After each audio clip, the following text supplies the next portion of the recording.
ওয়াশিংটনে উড়োজাহাজটি ডান দিকে বেঁকে যাচ্ছে, তলায় স্ফুলিঙ্গ, বললেন প্রত্যক্ষদর্শী।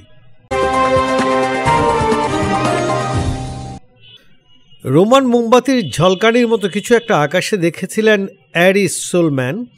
জর্জ ওয়াশিংটন পার্কওয়ে ধরে গাড়ি চালিয়ে যাচ্ছিলেন তিনি। রিগান ওয়াশিংটন ন্যাশনাল বিমানবন্দরের পাশ দিয়ে গেছে এই রাস্তা। গাড়ি চালিয়ে রাস্তা দিয়ে যাওয়ার সময় প্রায়ই উড়োজাহাজের উঠানামা দেখেন তিনি।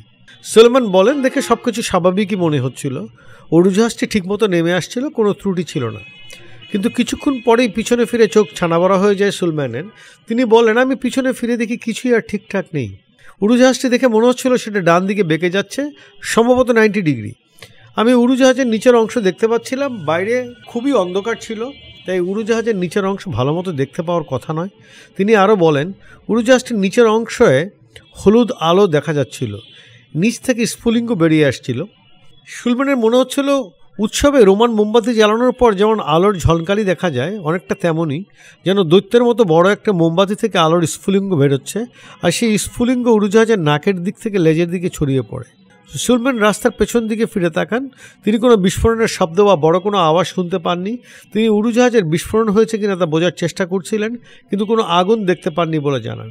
সোলম্যান বলেন, আমি আগুনের গোলা দেখার জন্য পিছন ফিরে তাকাই, কিছু বিধ্বস্ত হয়েছে কিনা সেটা খুঁজতে থাকি, কিন্তু আমি কিছুই দেখতে পাইনি। এনবিসিকে সোলম্যান আরও বলেন, প্রথমে মনে হচ্ছিল দৃষ্টিভ্রম হয়েছে। যদি সেখানে ভয়াবহ উড়োজাহাজ দুর্ঘটনা ঘটে থাকে, কেন আমি পরে কিছুই দেখতে পেলাম না। তবে ঘটনা যে ঘটেছে তা বুঝতে পারেন পরক্ষণেই। জরুরি উদ্ধারকারীদের প্রথম দলটিকে তিনি দেখতে পান। যুক্তরাষ্ট্রের ফেডারেল এভিয়েশন অ্যাডমিনিস্ট্রেশন বলেছে, স্থানীয় সময় বুধবার রাত 9টার দিকে আমেরিকান এয়ারলাইন্সের ওই উড়োজাহাজটিতে 60 জন যাত্রী ও 4 জন ক্রু ছিলেন। অন্যদিকে মার্কিন সেনাবাহিনীর ব্ল্যাক হক হেলিকপ্টারটিতে 3 সেনা সদস্য ছিলেন।